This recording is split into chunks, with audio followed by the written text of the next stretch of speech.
Salam yoldaşlar, hər vaxtınız xeyir olsun. Bu gün biz növbəti sınaq imtahanımızın deməli suallarının izahına baxırıq. Abituriyent sınaq yolundan.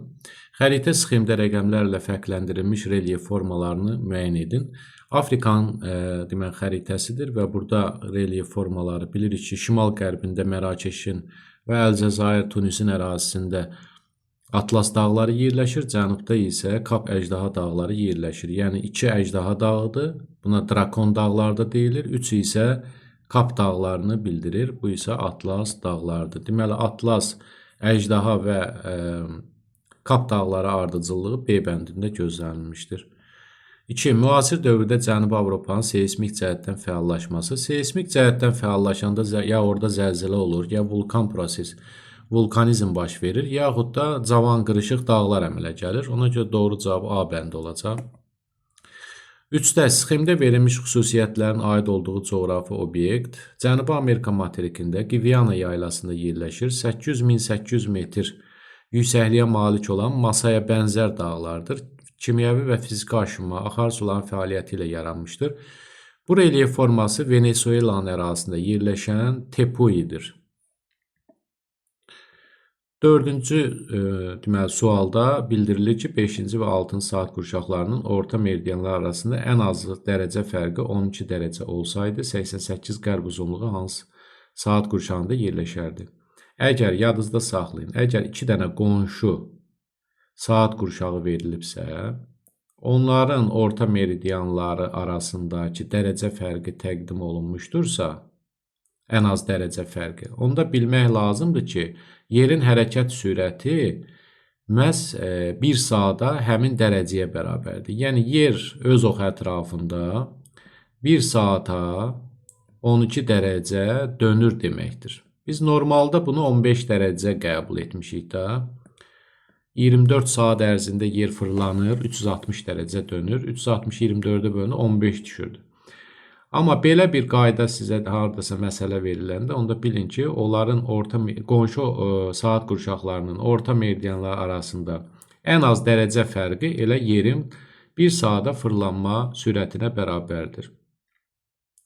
İndi bizdən nə soruşur? 88 qərb uzunluğu. Biz əvvəlcə 88 qərb uzunluğunun hansı saat qurşağında yerləşdiyini tapmamışdan qabaq, ümumi saat qurşaqlarının sayını burada tapıb hazır əlimizin altına qoyaq. 360 dərəcə dönür yer öz ox ətrafında. Əgər 1 saata 12 dərəcə dönürsə, onda bu o deməkdir ki, tam dövrəni 30 saata başa vuracaq və 30 qurşaq əmələ gələcək. 30 saat qurşağı əmələ gələcək. Bu öz yerində. İndi gəlin 88 dərəcə qərb uzunluğunun yerləşdiyi saat qurşağını tapaq. Biz normalda 15-ə bölürdük, çünki 1 saata 15 dərəcə dönürdü. İndi isə 12 dərəcəyə döndüyünə görə 12-yə böləcəyik. Düşür 7 dəfə 84, qalır 4. Biz burada qalığın 7.5-dən böyük və yaxud da kiçik olduğuna baxırdıq. Nəyə görə 7.5? Çünki 1 saata fırlanma sürəti 15 dərəcə götürüləndə onun yarısına baxırdıq. İndi isə burada 1 saata 12 dərəcə dönür deyənə 12-nin yarısına baxacaq. 6 düşür. 6-dan kiçik olduğuna görə 4. Onda elə 7-ni götürürük. Amma qərb uzunluğu olanda həmişə 24-dən çıxırdıq. Yəni ümumi saat qurşaqlarının sayından çıxırdıq. Bu dəfə isə 30-dan çıxacaq. Çünki ümumi saat qurşaqlarının sayı 30-dur. Çıxanda 23 qalır. Deməli, 88 qərb uzunluğu yer öz ox ətrafında 1 saata 12 dərəcə dönəndə 23-cü saat qurşağına düşəcək. 5-də şəkil sxemdə verilmiş rəqəmlərə uyğun gələn relyef formalarını müəyyən edin. Bu, üfüqi yer səthində yer qabığının üfüqi hərəkətlərinin nəticəsində deməli, emmə və qalxma prosesləri burada, daha doğrusu emmə və qalxma nəticəsində yaranmış relyef formaları təqdim olunmuşdur. Əgər enirsə sinklinaldır bura, qalxırsa antiklinaldır. Ona görə 1-ə sinklinal, 2-yə antiklinal yazacağıq. Hors və Graben nədir? Bu, şaquli hərəkətlərin nəticəsidir. Yəni, bu üfüqi hərəkətlərin, yer qabığının üfüqi hərəkətlərinin nəticəsidir. Hors Grabeni isə, xatırlayırsa, belə bir deməli, sxem var idi. Belə bir sxem var idi və o, bircə saniyə, bu şəkildə belə bir sxem var idi. Burada qalxma ərazilərə biz horst demişdik, enməyə isə graben demişdik. Qaldı ki, siper anlayışı platformanın qalxanına deyilir. Krateri isə vulkanın ağzındakı çökəkliyə deyilir. 6. Mütləq hündürlüyü 8000 metrdən çox olan zirvələr. Bizim dərsliklərimizdə 8000-dən yüksək 2 zirvənin adı çəkilir. Biri Everestdir, yəni Comolungma. Bir də Çaqori. Çaqori Qaraqorum dağlarının ən hündür zirvəsidir və ona K2 də deyilir. K2 zirvəsi də deyilir. Comolungmanın da ikinci adı Everestdir və o Himalay dağlarının ən hündür zirvəsidir. Comolungmanın hündürlüyü 8848 metr. Hətta yeni dərsliklərdə 49 metr götürülür. Çaqori zirvəsi isə 8611 metr hündürlüyə malikdir.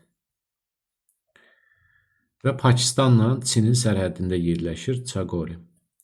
7. Uyğunluq pozulmuşdur. Burada ucqar nöqtələr təqdim olunub. Materiklərin ucqar nöqtələrinin pozulduğu sıranı müəyyən edin deyir. Avrasiyanın şimal ucqar nöqtəsi Çelyuskindir. Şimali Amerikanın şimal ucqar nöqtəsi Merchisondur. Cənubi Amerikanın şimal ucqar nöqtəsi Galiniasdır. Avstraliyanın şimal ucqar nöqtəsi Yorkdur. Amma Afrikanın şimal ucqar nöqtəsi Nordkin deyil.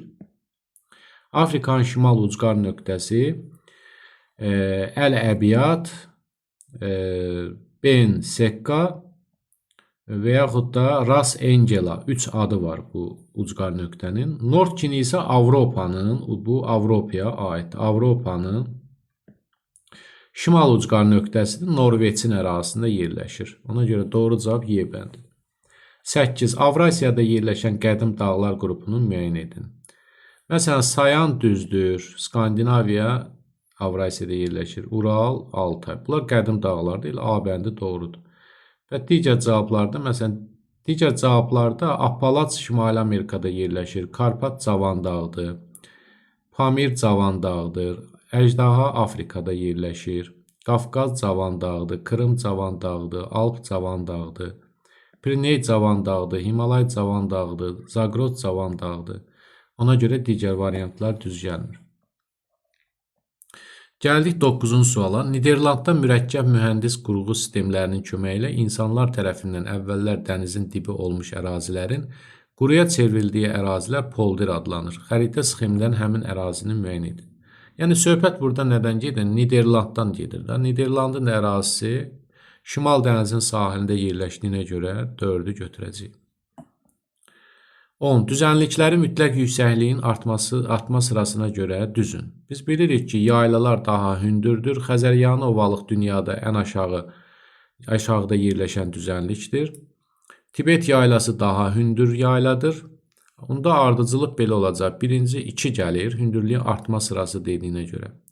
Sonra ovalıq nədir? Ovalıq mütləq hündürlüyü 200 metrə qədər olan, deməli, hamar relyef formasına deyilir.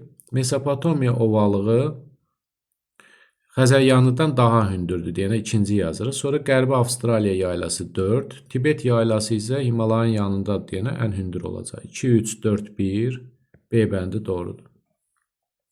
11. Hansı miqyaslarda tərtib olunan xəritələrdə təhrif daha çox olar? Bilirik ki, kiçik miqyaslı xəritələrdə təhrif çox olar. Onda kiçik miqyas xəritələr hansıdır? 3, 5, bir də 6 olacaq. Doğru cavab D bəndi. 12. Yer qabığında 75 metr dərinlikdə temperatur 15 dərəcə Selsi olarsa, 570 metr hündürlükdə temperaturu hesablayın. Nəzərə alın ki, geotermik pillə 33 metrdir. Geotermik pillə o deməkdir ki, yer səthindən, yəni 0 metrdən dərinliyə doğru getdikcə, ümumiyyətlə 0 metr şərti qəbul olunur. 0-dan yüksək də ola bilər. Dərinliyə doğru getdikcə temperaturun 1 dərəcə Selsi artması üçün lazım olan dərinliyə deyilir. Bu da dünyada orta göstərici kimi 33 metr qəbul olunmuşdur. Demək, biz nə etməliyik? Əvvəlcə bu metrlər arasında intervalı təyin etməliyik. Yəni 570-dən çıxmalıyıq 75 metri. Burada da qalır 495 metr. Hər 33 metrdə 1 dərəcə dəyişəndə, onda 495 metrdə neçə dərəcə dəyişdiyini tapmaq üçün bunu 33-ə bölməliyik. Deməli, burada 30'u 15'e vuranda 450 eləyir. O da 3'ü də 15'e vuranda 45 eləyir 15. 15 dərəcə. Bu deməkdir ki, 75 metr dərinliklə 570 metr dərinlik arasında 15 dərəcə Selsi temperatur fərqi var. 75 metrdə temperaturu verib də 15 dərəcə. Dərinliyə doğru getdikcə 15 dərəcə də artacaq. Yəni üstünə 15'in üstünə 15 gəlirsən eləyir 30 dərəcə. Doğru cavab D bəndi olur. 13. Euler-Venn diaqramının əsasən uyğunluğu müəyyən edin. Alp-Himalay, Ant-Kordilyer dağlarının, deməli, dağ sistemlərini müqayisə edir. Bunlar hər ikisi geosinklinaldır. Ona görə bir ortaya yazılır. Dünyanın ən yüksək zirvəsi əlbəttə Alp-Himalayda yerləşir. Everestdən söhbət gedir. Bütövlükdə qərb yarımkürəsində yerləşir. Bu Ant-Kordilyerə aiddir. 4. Böyük məsafədə meridian istiqamətində uzanır. Meridian istiqamətində, yəni şimaldan cənuba doğru Ant-Kordilyer uzanır. 5. Cavan qırışıq dağ silsilələrindən ibarətdir hər ikisi. Çünki geosinklinaldır hər ikisi. 6. Qərbdə Atlantik okean sahillərinə qədər uzanır. Orada İspaniya, Portuqaliya tərəfə uzandığına görə, hətta Mərakeş tərəfdə, o da Atlantik okean tərəfdə. Burada da olur Alp-Himalay. Deməli, birinciyə 2-6, ikinciyə 3-4, üçüncüyə də 1-5. Elə A bəndi doğrudur. 14. Müasir geoloji dövrdə litosfer tavalarının üfüqi yer dəyişməsinin nəticələri. Tavalar üfüqi şəkildə yer dəyişmə etdikcə ya gedib hardasa toqquşurlar, ya da bir-birindən ayrılırlar. Toqquşma zonalarında cavan qırışıq dağlar əmələ gələ bilir. Ayrılma zonalarında isə Orta Okean sıra dağları və rif dərələri yaranır. Biz bildiyimiz kimi Sakit Okeanın sahəsi kiçilir. Bəli, bu düz fikirdir. 2. Orta Okean dağ silsilələri boyu vulkanlar yaranır. Bu da düzgün fikirdir. Denudasiya prosesləri zəifləyir. Bu səhv fikirdir. Denudasiya dağılma, parçalanmadır da. Əksinə intensivləşir. Okean və materiklərin sahil formaları tədricən dəyişir. Təbii ki, dəyişir. Atlantik Okean tədricən qapanır, qapanmır. Atlantik və Hind okeanlar genişlənir. Sakit və şimal buzlu okeanlar isə kiçilir. Konvergens zonalarda seismik fəallıq azalır. Xeyr, azalmır, daha da artır. Doğru cavab olur 1, 2, 4, Y bəndi. 15. Miqyas mövzusuna aid olan sualdır. Su anbarının sahəsi 36, xəritə üzərində bu ərazi 25 verilmişdir. Miqyası tapın. Miqyası tapmamışdan əvvəl onun kəmiyyətini tapaq. Miqyasın kəmiyyətini sahə düsturundan tapanda kök altında 36 bölünsün 25. Yəni həqiqi sahəni xəritədəki sahəyə bölürdük. Burada 36-dan 6 çıxır, 25-dən də 5 çıxır. 6-yı da 5-ə böləndə düşür 1,2. İndi bu miqyas şəklində yazanda biz normalda ədədin yanı 5-0 gətirirdik. Amma burada vergül olanda o vergülü atırdıq, 4-0 gətirirdik. 1 bölünsün 120.000 doğru cavab C bəndi. 16. İl boyu günəş şüalarının düşmə bucağının 60 dərəcədən böyük olduğu coğrafi enlik. Bu ekvatordur. Çünki ekvatorda minimum günəş şüalarının düşmə bucağı 66,5 dərəcə təşkil edir. O da 60-dan böyükdür. 17. Uyğunluğu müəyyən edin. Filiz hansıdır? Qeyri-filiz hansıdır? Yanar hansıdır? Əlbəttə filiz alunit filizdir. Civə də filizdir. Əqiq və gips. Əqiq qiymətli daşdır. Gips isə çökmə suxurdur. Bu qeyri-filizlərdir. Neft və yanar şist isə yanar faydalı qazıntılardır. 1, 3, 5, 6, 2, 4. A bəndi doğrudur. 18. Verilən dağ silsilələrinin yaranmasını qədimdən cavana doğru düzün. Ən qədim dağ sistemi Baykal ətrafıdır. Sonra böyük su ayrıcı gələcək Paleozoy erasında. Sonra Verxoyansk Mezozoy erasında yaranmışdır. Qafqaz da Kaynazoy erasında yaranmışdır. Ona görə 3, 2, 4, 1 D bəndi doğrudur. 19. Kordilyer dağlarına aid olan əlamətləri müəyyən edin. Kordilyer dağlarının bir hissəsi qədim, bir hissəsi cavandır. Qədim olan hissəsi qayalı dağlar hissəsidir. Yəni dağların materikin içərisinə doğru olan hissəsində yerləşən şərq silsilələri qədimdir. O Mezoy erası Kimmer qırışıqlığında yaranmışdı, amma o sakit okean sahili əraziləri cavan dağdır. Yaşına görə qədim dağlardır. Bütövlükdə qədim demək olmaz. Daha çox böyük hissəsi cavan dağ sisteminə aiddir. Materikin qərbində yerləşir. Bəli, Şimali Amerikanın qərbindədir. Dünyanın ən dərin kanyonu Kolorado çayının dərəsinə deyilir. Böyük kanyon burada yerləşir. Şimali Amerikada ən nəhəng daş kömür yatağı, Şimali Amerika ən böyük daş kömür yatağı Appalaç dağlarında yerləşir. Yəni o da materikin şərqindədir. Ona görə bu səhvdir. Materikin ən hündür dağ zirvəsi buradadır. Bəli, Denali zirvəsi Alyaskada yerləşir. 6194 metr. Materikin şərqində isə dediyi Appalaçdır. 2, 3, 5 doğru cavab Y bəndi doğrudur. 20. Kimmeri dağı əmələ gəlmə mərhələsi hansı geoloji dövrlərdə baş vermişdir? Kimmeri deyərkən Mezoyada düşməlidir. Mezoyun dövrlərini biz seçməliyik. Trias, Yura, Təbaşir, yəni 2, 5, 6 C bəndi doğrudur. 21. 50 şimal enliyində yerləşən dağın cənub istiqamətdə meyilliyi 14 dərəcədir. 22 iyunda bu yamacda günəş şüalarının düşmə bucağını hesablayın.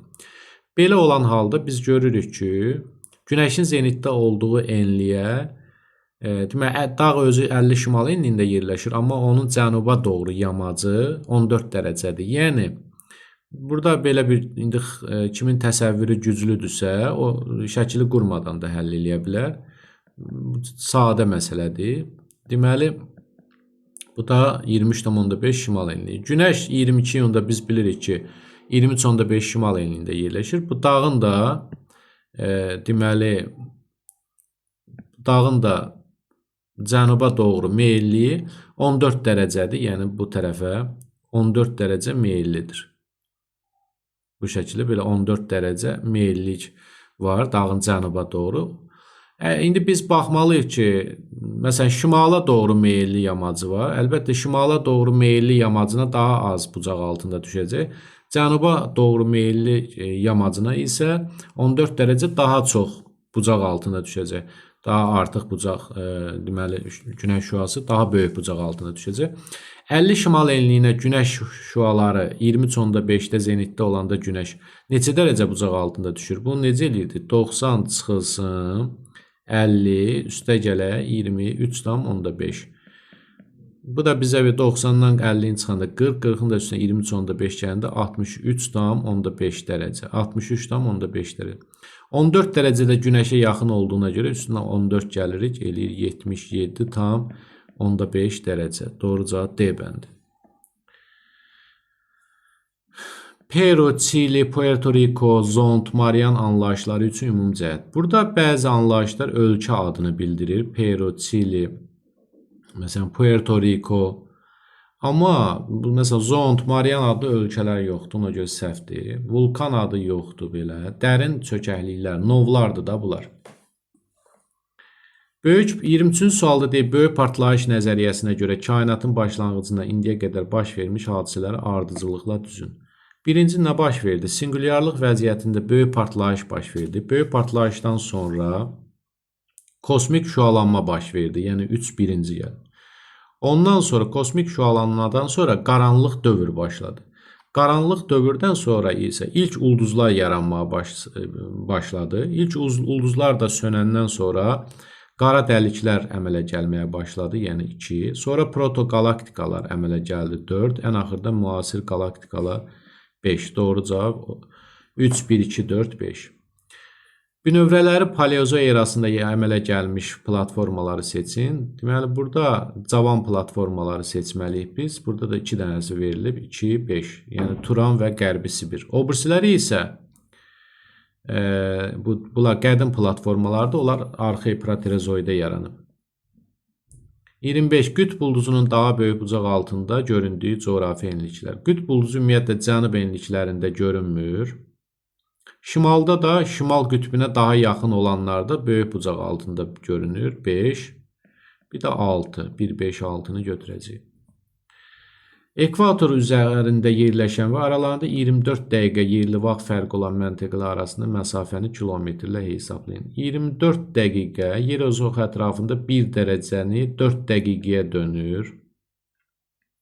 24-ü 4-ə böləndə 6 dərəcə deməkdir. Yəni 6 dərəcə verir bu bizə. 6 dərəcə.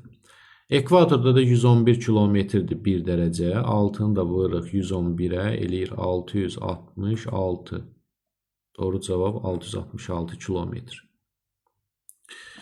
Uyğunluğu müəyyən edin deyir. Avstraliya materiki, Cənubi Amerika, bir də Afrika materiki.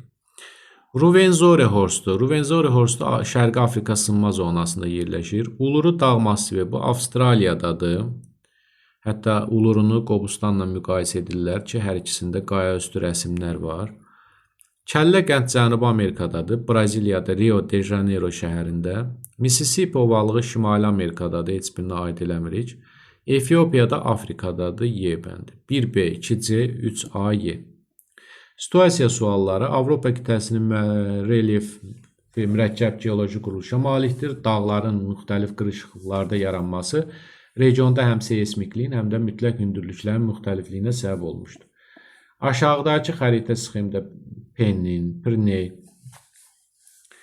və digər dağlar fərqləndirilmişdir. Burada bəzilərinin adı verilib, bəzilərinin adı verilməyib. Deməli, mətnə əsasən xəritə sxemdə rəqəmlərlə işarələnmiş dağ silsilələrinin adını rəqəmlərə uyğun yazın. Məsələn, biz diqqət eləsək burada 1. Məsələn, birinci dağ hansıdır? Əlbəttə, bu Apennin dağlarıdır. Apennin. 2 hanı? 2 şimaldadır, Skandinaviya. Bu olacaq Skandinaviya, buradan yazıram. Skandinaviya. Bu Skandinaviya dağların ən hündür zirvəsi Qalxı-Pitgen zirvəsidir. 9-cu sinif dərsliyində verilib. Qalxı-Pitgen. 2469 metr hündürlüyə malikdir. Üçüncü Karpat dağlarıdır. Burada görürsünüz aypara formasında Karpat. Karpat dağlarının hündürlüyü 2655 metrdir. Və Gerlaxovska adlanır. 4 Qafqaz dağlarıdır, Qafqaz. Qafqazın da bəzən uşaqlar çaşıb ona ən hündür nöqtə kimi nə yazırlar? Götürüb səhvən yazırlar. Bazar düzünü. Bazar düzü Azərbaycanda ən hündürdür. Amma bunun ən hündür zirvəsi Elbrusdur, Rusiyada. 5642 metr hündürlüyü var. Bir də 5-ci Alp dağlarıdır bu, Alp. Bunun da ən hündür zirvəsi Mont Blanc'dır. Mont Blanc. 4807 metr. Xəritə sxemində, mətn əsas xəritə sxemdə rəqəmlərlə işarələnmiş dağ silsilələrinin ən böyük mütləq yüksəkliyə malik olan dağın adını və müvafiq olaraq ən yüksək zirvəsini yazın. Burada ən hündürü Qafqaz və Elbrus yazılmalıydı. Avropanın ən hündür zirvəsi Elbrusdur. Amma Qərbi Avropanı soruşsa, Qərbi Avropanın ən hündür zirvəsi Mont Blanc götürülməlidir. 30-cu sualda nəhayət mətnə əsasən xəritə sxemdə rəqəmlərlə işarələnmiş dağ silsilələrindən daha qədim qırışıqlıq mərhələsində yaranmış dağın adını və yarandığı qırışıqlıq mərhələsini müəyyən edin. Avropada bu Skandinaviyadır. Skandinaviya daha qədim dağdır. Orada hansı qırışıqlıq mərhələsini əhatə etmişdir? Əlbəttə, əmələ gəlib bu Kaledon Hersin deməli, dağ əmələ gəlmə mərhələsində. Beləcə, yoldaşlar, bitdi. Sınağımız sadə idi. Ona görə izahı da çox vaxt aparmadı. Xoş izləmələr, növbəti sınaqlarda görüşmək ümidi ilə sağ olun.